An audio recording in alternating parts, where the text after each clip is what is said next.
demostrará su amor y lealtad. En el diario estudio de nuestra lección y la palabra viva de Jesús. Sí, diariamente estudiaré mi lección con fidelidad, oración y fe. Hola amigos, es un placer saludarles para compartir con ustedes un nuevo estudio de la Palabra de Dios. Recordamos que estamos estudiando el libro de Pedro y hoy día nos corresponde comenzar a analizar el capítulo número 1. Quiero saludar a todos los amigos que semana tras semana nos acompañan a través de internet y aquellos que están usando estos estudios para compartirlos en sus iglesias y con sus amigos. Dios les bendiga y bienvenidos a Orientaciones para Maestros de Escuela Sabática. En el tema de hoy analizaremos el capítulo 1 de la primera epístola de Pedro. En la guía de estudio semanal, la lección número 2 lleva por título Una herencia incorruptible, que está tomado del versículo número 4. Para comprender mejor el mensaje de este capítulo, les recomiendo que antes de estudiar la guía semanal, lean varias veces el capítulo 1. Traten de captar qué dice Pedro, a quién le escribe y cuál es el mensaje que está transmitiendo. Es necesario que lea con atención varias veces. Incluso les recomiendo que confeccionen un bosquejo a medida que vayan leyendo el texto. Identifiquen las oraciones principales y las secundarias, los verbos, los conectores. De este modo el mensaje se va haciendo más claro. Es importante tener una visión total del texto. Por lo general, esto no ocurre porque estamos acostumbrados a leer versículos específicos y aislados, y aunque resultan ser una bendición, muchas veces los leemos sin tomar en cuenta el contexto que nos daría mayor riqueza y fiabilidad en interpretar el mensaje. Vamos entonces al estudio de este primer capítulo. Al abrir nuestra Biblia, lo primero que encontramos es el título o nombre de la epístola. Como ya mencioné en la lección pasada, las distintas versiones de la Biblia presentan distintos nombres para este libro, pero en los manuscritos más antiguos el encabezado dice simplemente de Pedro 1 o de Pedro 2, lo que significa que estos títulos fueron agregados posteriormente. La versión que yo estoy usando en este momento es la versión conocida como Reina Valera, revisión 1960, publicada por las Sociedades Bíblicas Unidas. Recordemos que esta versión fue publicada por primera vez en 1569 por Casiodoro de Reina y en el año 1602 fue revisada por Cipriano de Valera. Bueno, esta versión lleva por nombre Primera Epístola Universal de San Pedro Apóstol. Una epístola es una carta, y cuando los editores denominan a esta carta de universal, lo hacen simplemente para diferenciar las otras cartas del Nuevo Testamento, las escritas por Pablo, que estaban originalmente destinadas a individuos particulares, como por ejemplo a Filemón, a Tito, a Timoteo, o a congregaciones locales, tales como a los romanos, a los gálatas, a los efesios, etc. Las cartas de Pedro, como también las de Santiago, Judas y Juan, fueron dirigidas a los cristianos en general. Por eso se usa la expresión epístola universal.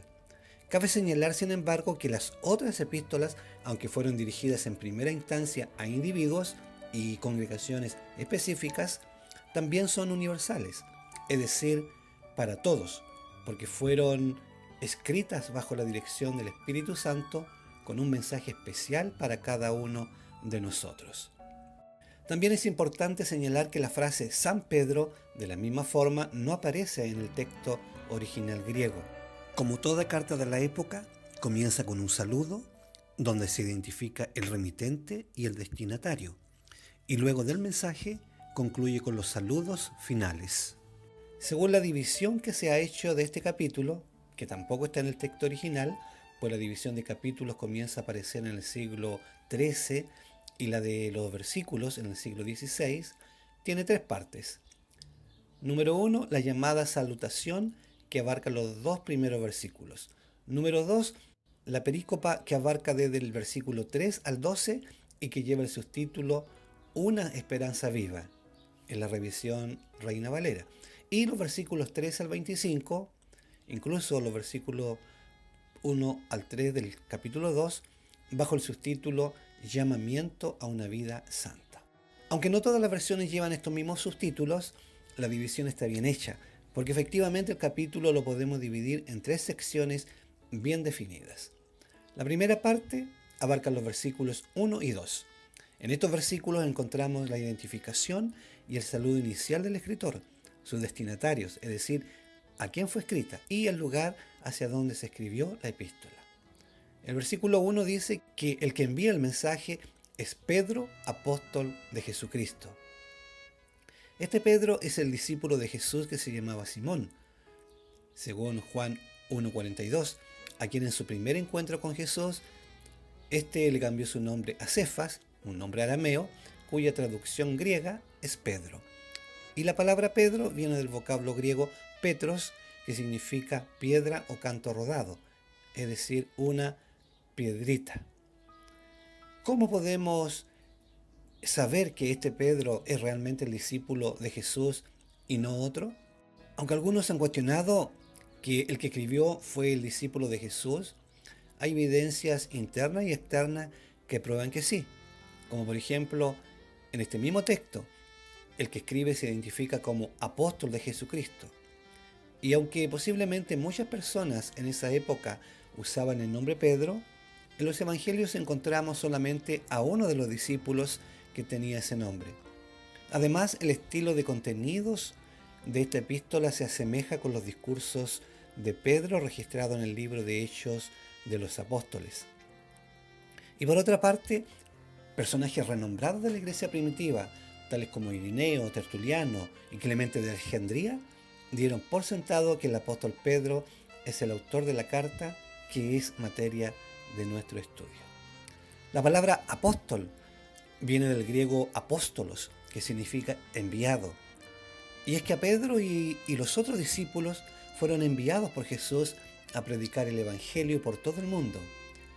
Es así como el escritor de esta epístola enfatiza su llamado divino, presentándose como un apóstol de Jesús. ¿A quiénes va dirigida esta carta?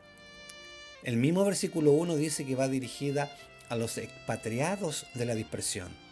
Este punto también ha sido tema de debates. Algunos apoyan la idea de que fue escrita para judíos conversos al cristianismo y otros para gentiles conversos. Recordemos que desde el punto de vista judío se llamaba gentil a todos los que no eran judíos. La terminología que usa Pedro apoya ambas ideas, pues habla de expatriados y de dispersión, usando la palabra diáspora que se usaba en relación a los judíos que fueron esparcidos de su tierra natal. Pero recordemos que también los primeros cristianos, tanto de origen judío como gentiles, también tuvieron que huir a otros lugares debido a las persecuciones que comenzó Nerón en Roma. De hecho, Pedro menciona los lugares donde estaban esparcidos: Ponto, Galacia, Capadocia, Asia y Bitinia. También Pedro usa las palabras elegidos y santificados en 1 de Pedro 1:2, que pueden aplicarse tanto a judíos y a cristianos por igual. En realidad, para nosotros hoy este punto no es tan importante, porque si bien es cierto este mensaje fue dirigido en primer lugar a esos cristianos del primer siglo, no importando su origen, también es un mensaje dirigido para nosotros hoy. De modo que lo más importante no es saber cuál era el público destinatario para esa época, sino más bien cuál era el mensaje para ellos y para nosotros hoy. Ya sea que estuviera escribiendo específicamente a creyentes judíos o gentiles, Pedro estaba seguro de una cosa: eran elegidos según la presciencia de Dios Padre, según el versículo número 2. Es importante remarcar que cuando aquí se habla de los elegidos, no significa que algunos son elegidos para salvación y otros no, como enseña la doctrina de la predestinación. Las Sagradas Escrituras son clarísimas en enseñar que Dios desea la salvación de todos los hombres, como plantea 1 de Timoteo 2:4, podemos leer en 2 de Pedro 3:9, Juan 3:16 o Ezequiel 33:11. Por otra parte, el conocimiento previo de Dios de los elegidos simplemente significa que Dios conoce de antemano cuál será su elección libre con respecto a la salvación. En el versículo 2, Pedro dice que estos expatriados han sido elegidos para salvación. Pues ese es el tema del capítulo 1. Si usted lee bien este capítulo, se dará cuenta que el tema central es la salvación. Y la Trinidad completa está abocada a esto. Pedro menciona que han sido elegidos según la presciencia de Dios Padre, que Jesús murió por ellos y que el Espíritu Santo los santifica para obedecer.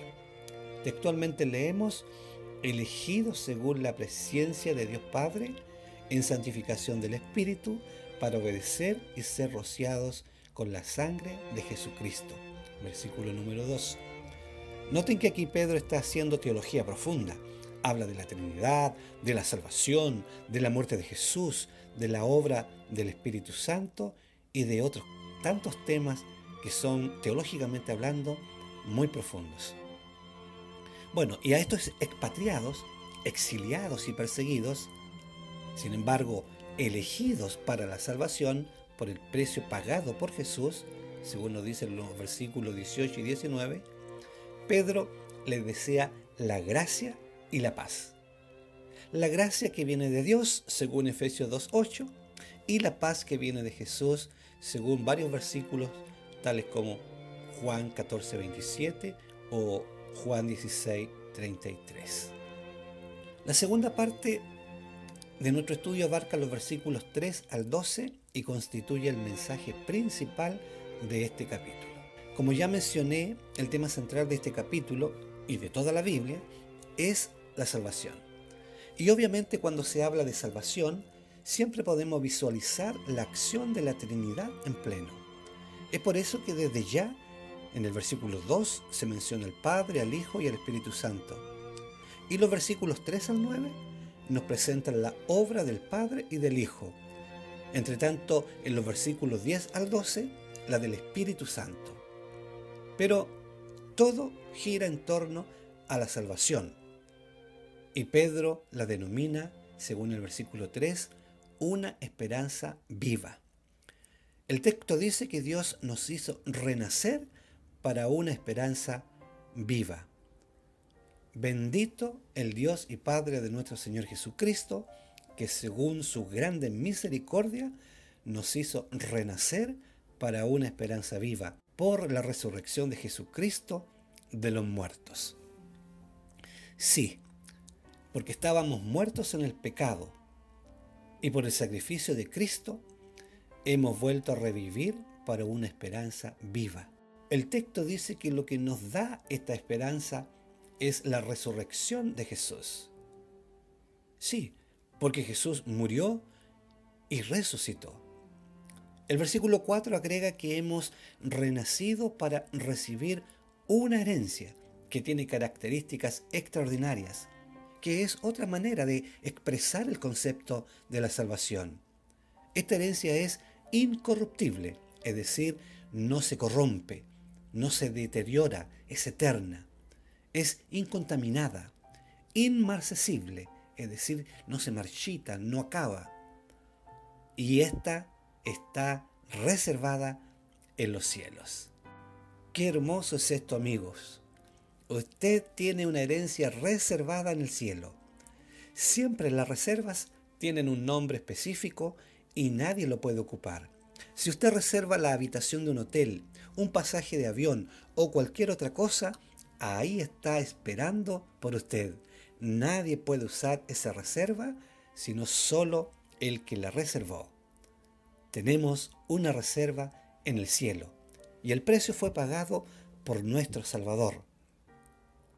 Además, en el versículo 5 se nos da la seguridad que somos guardados por el poder de Dios mediante la fe para alcanzar la salvación que está preparada. Y Pedro insta a mantener la fe aún en medio de las pruebas, nos dice el versículo 7, porque el fin de nuestra fe es la salvación, nos plantea el versículo 9. Y explica que los profetas investigaron diligentemente sobre esta salvación, versículo 10, guiados por el Espíritu de Cristo, el cual anunciaba de antemano los sufrimientos de Cristo y las glorias que vendrían tras ellos, nos dice el versículo 11.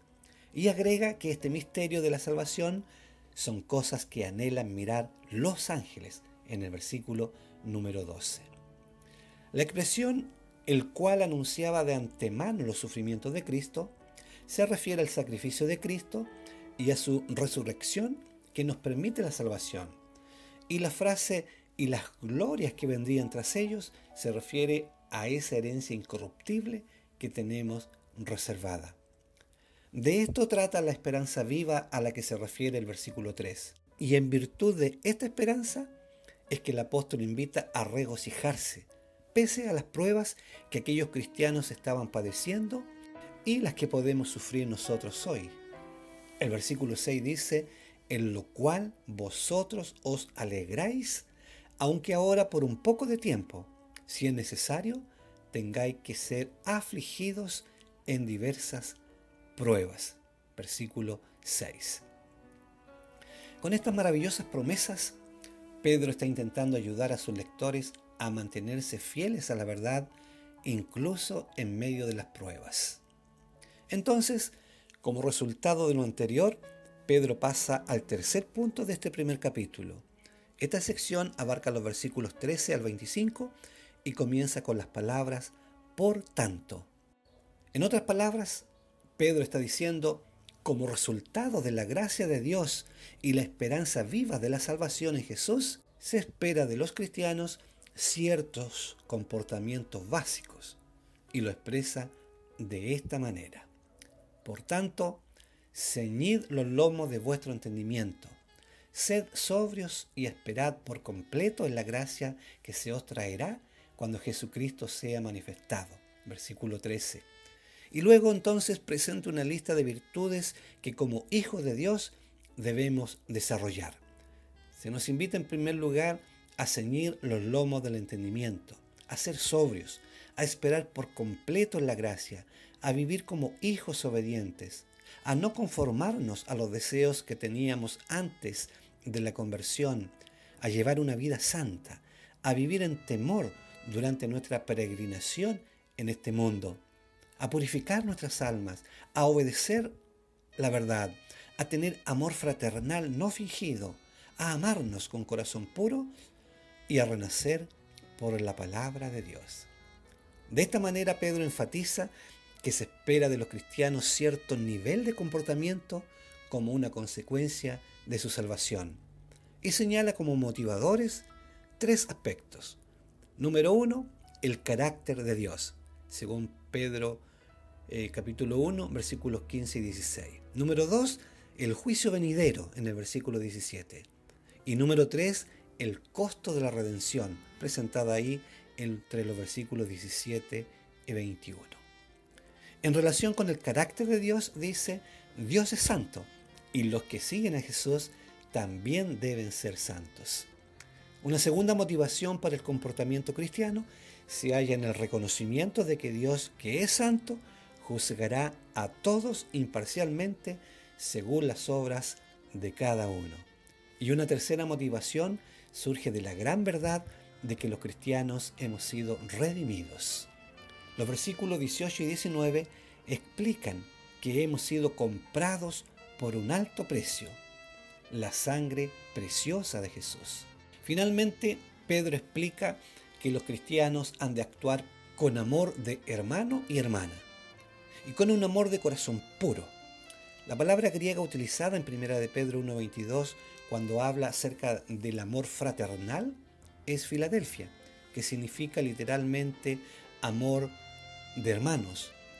Pero en este texto también usa la palabra ágape, que se asocia con el amor de Dios.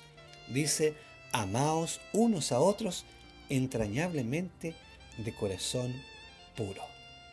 Amigos, este capítulo tiene muchas riquezas y no es suficiente dedicarle 20 o 30 minutos para abarcar todo su contenido. Así es que les invito a que ustedes sigan reflexionando en torno al mensaje del Señor a través de Pedro. Por ahora, yo concluyo haciendo un resumen de lo planteado anteriormente para que fijemos en nuestra mente y corazón el mensaje de Dios a nuestras vidas. Número 1. ¿Quién escribió la epístola de Pedro? El apóstol Pedro. ¿A quién dirigió su carta? A todos los cristianos, ya sean judíos o gentiles, primeramente a los que vivieron en su época y luego a todos los demás, incluyéndonos a los que vivimos en el siglo XXI. ¿Cómo son considerados estos cristianos? Como elegidos de Dios. ¿Quién está interesado en nuestra salvación? Dios el Padre, el Hijo y el Espíritu Santo. Y los ángeles anhelan mirar y entender estas cosas. ¿Para qué Dios nos hizo renacer? Para una esperanza viva llamada salvación. ¿Qué características tiene la herencia de nuestro Padre Celestial? Es incorruptible, incontaminada, inmarcesible y está reservada para nosotros en los cielos. ¿Qué promesa tenemos de parte de Dios? Ser guardados por el poder de Dios mediante la fe para alcanzar la salvación. ¿Qué produce en nosotros la esperanza de la salvación? Alegría, aunque tengamos que pasar por diversas pruebas y nuestra fe sea sometida a prueba, así como lo es el oro. ¿Cuál es el fin de nuestra fe? La salvación. ¿Sobre qué indagaron los profetas? Acerca de la salvación. ¿Qué les anunció el Espíritu de Cristo a los profetas? Los sufrimientos de Cristo y las glorias que eso traería. ¿Qué administraban los profetas? Las cosas que ahora son anunciadas por los que predican el Evangelio por el Espíritu Santo. ¿Qué cosas desean mirar los ángeles? El Evangelio, los sufrimientos de Cristo y las glorias que vienen tras ellos, las cosas que predican los que anuncian el Evangelio. Considerando nuestra salvación, esta esperanza viva en nuestra herencia incorruptible, ¿cómo debemos vivir? En santidad, imitando el carácter de Dios. Esto significa no vivir conforme a nuestra vida pasada de pecado y vivir en obediencia como peregrinos de este mundo. Debemos amarnos como amamos a nuestra familia, sin fingimientos y con un entrañable amor puro. ¿Por qué debemos vivir de esta manera? Porque fuimos rescatados por nuestro Señor Jesucristo, quien pagó no con cosas corruptibles como el oro o la plata, sino con su preciosa sangre como la de un cordero inmaculado. ¿Cómo podemos purificar nuestras almas? Por la obediencia a la verdad mediante el Espíritu. ¿Cómo podemos renacer? Por la palabra de Dios que vive y permanece para siempre. Eso es todo por ahora, amigos. Que Dios se les bendiga y si Dios quiere, nos encontramos la próxima semana en un nuevo estudio de la palabra de Dios.